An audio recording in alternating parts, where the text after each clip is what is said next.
They say if you pull away, they'll come closer.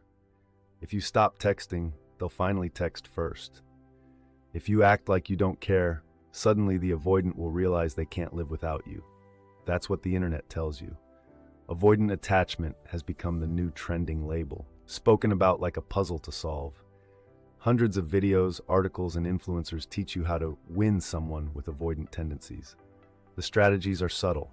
Don't call too often, mirror their disinterest, stay calm, stay cool, never need too much, never show too much. And if you do it all perfectly, supposedly they'll fall in love. Finally, deeply, maybe. But here's what no one tells you. Even if it works, you lose.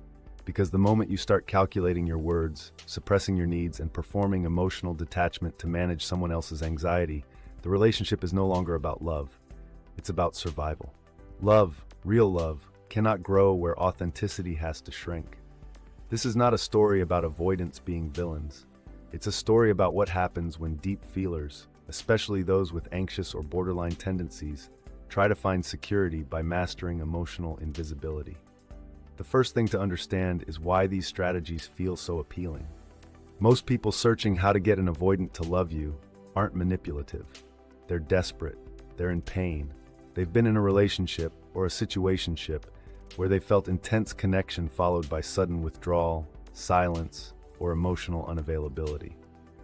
It's not just rejection, it's confusion. Because the avoidant might have shown interest at first. They might have said the right things, offered moments of warmth, even deep intimacy. But just as things began to feel safe or hopeful, the shift came. They pulled away. They needed space. They stopped responding. They downplayed everything. And in that moment, the nervous system of someone who deeply craves connection goes into overdrive. The urge to chase, fix, explain, or prove worth becomes overwhelming. But then the internet appears with an answer. Pull back, mirror them, don't react, stay mysterious. It sounds like empowerment. It promises control where once there was none. And for a while it might even work. The avoidant reappears, sends a text, offers a compliment, misses you, comes back, the cycle restarts, and so does the high. But this isn't love. It's a trauma bond dressed in romantic tension. What's happening underneath is not secure attachment forming. It's a loop of anxiety and intermittent reinforcement. One person chases, the other runs, the runner turns back. And the chaser feels hope again. Over time, the roles may even flip, but the pain remains constant. There is no true connection, only reactivity. And to stay in this cycle, one person always has to lose more of themselves.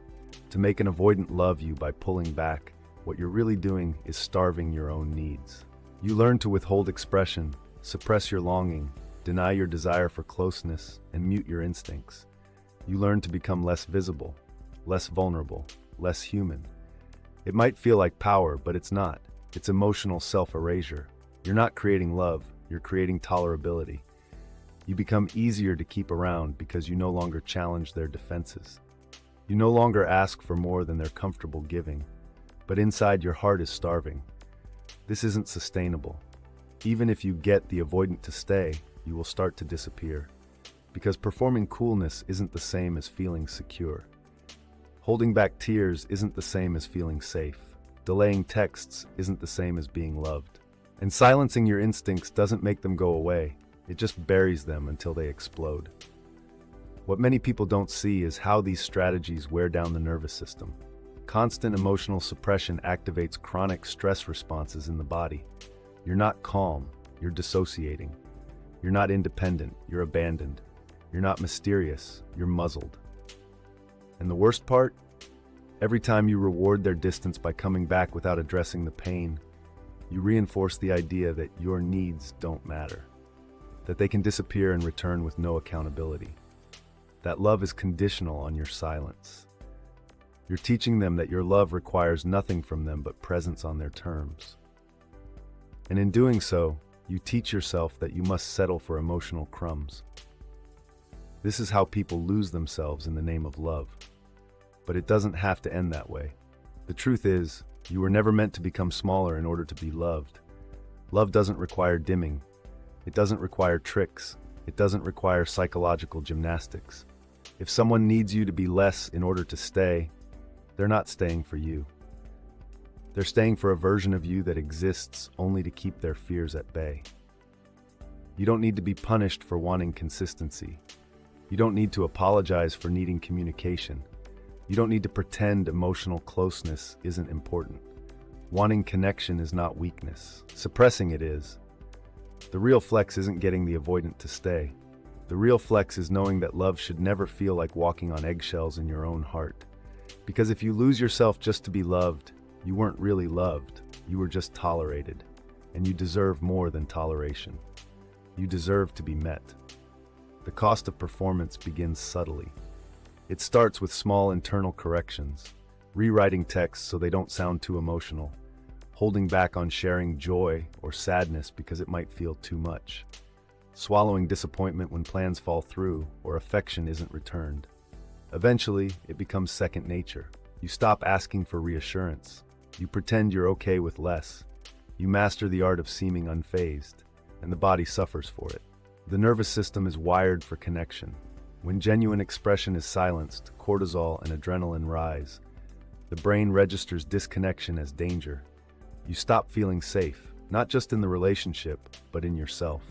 Over time, this dissonance breeds resentment. You know you're not being met, but you can't speak it without fear of driving the avoidant away. So the pain festers in silence. The emotional cost becomes a physical one. Fatigue, anxiety, insomnia, digestive issues. You may even begin to question your sanity, thinking, why does this hurt so much if I'm doing everything right? Because doing everything right means abandoning your truth. Your sense of self becomes shaped around preserving the relationship instead of living in it. It's a form of slow, invisible erasure. Relationships built on performance are inherently unstable. They're built not on truth, but on tension, on how long one person can hold themselves back without breaking. Even more dangerous is the internalization that follows. This is what I must do to be loved. That belief doesn't stay in one relationship. It spreads into friendships, into family dynamics, into work, into faith. It rewrites your reality. Eventually, even if the avoidant leaves, the mindset remains. You carry the habit of shrinking into the next connection. You distrust your own voice. You start to believe your value is conditional. The idea that you're too much becomes your lens for every interaction. And that's the true cost. When survival replaces sincerity, intimacy dies. You begin to question if love is even real, or if it's always a performance. But it doesn't have to stay that way. The first step is to name what's happening. This is not love. It's emotional bargaining. And then comes the decision to stop negotiating. Love does not ask you to be emotionally quiet to keep someone comfortable. Love listens. Love stays. Love doesn't require surveillance of every sentence, silence, or sigh. You don't need to withhold to be respected. You don't need to retreat to be wanted. You don't need to turn into a ghost of yourself just to avoid being ghosted. Real intimacy begins when pretense ends. Even if that means losing someone who only wanted the version of you that never asked for more. Because when you stop performing, you start existing. And the right person, the person who can hold closeness without running, will meet that version of you. Unhidden, unmuted, undiminished. Healing from the pattern begins with grief. Not just grieving the person who couldn't meet you, but grieving who you had to become to stay with them. The silenced parts, the lost voice, the instincts you denied, the truth you swallowed. You may still want them. That doesn't make you weak. But wanting someone is not a reason to abandon yourself. Healing is not about becoming cold. It's not about learning how to care less. It's about rebuilding trust in your own emotions, in your needs, in your reality. It's looking in the mirror and saying, I shouldn't have to perform to keep someone close. And then practicing that truth in small ways. Saying what you actually feel. Not rewriting your messages. Not pretending you're okay with silence when you're not. Not rewarding inconsistency with more patience. It's relearning how to attach honestly, not strategically. The kind of love worth having won't ask you to unbecome yourself. It won't require you to live in emotional scarcity. It won't make you feel safest when you're pretending not to care. Real love will feel like ease, not perfect, but clear. Not always calm, but present. You'll be allowed to say what hurts without fearing abandonment. You'll be allowed to ask for closeness without being called needy. You'll be allowed to be seen without being punished for it. That kind of love starts when you stop chasing people who flinch at your truth. It begins when you stop believing you have to get someone to love you and start believing you deserve someone who already can. And yes, that might mean letting go. That might mean being alone longer than you wanted. That might mean saying no to someone you still love. But it's not the end.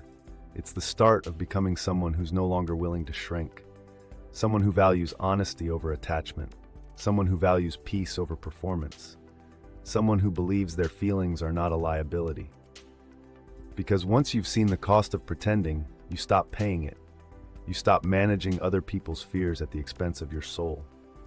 You stop editing yourself to match someone else's capacity. You stop asking, how can I get them to love me? And start asking, why would I stay where love can't breathe? And when you do that, when you step out of the cycle, even if it hurts, you make room for something holy. A love where you can stay visible, where you don't have to play small to be kept. Where your vulnerability is not a burden, it's an invitation. That's where healing leads.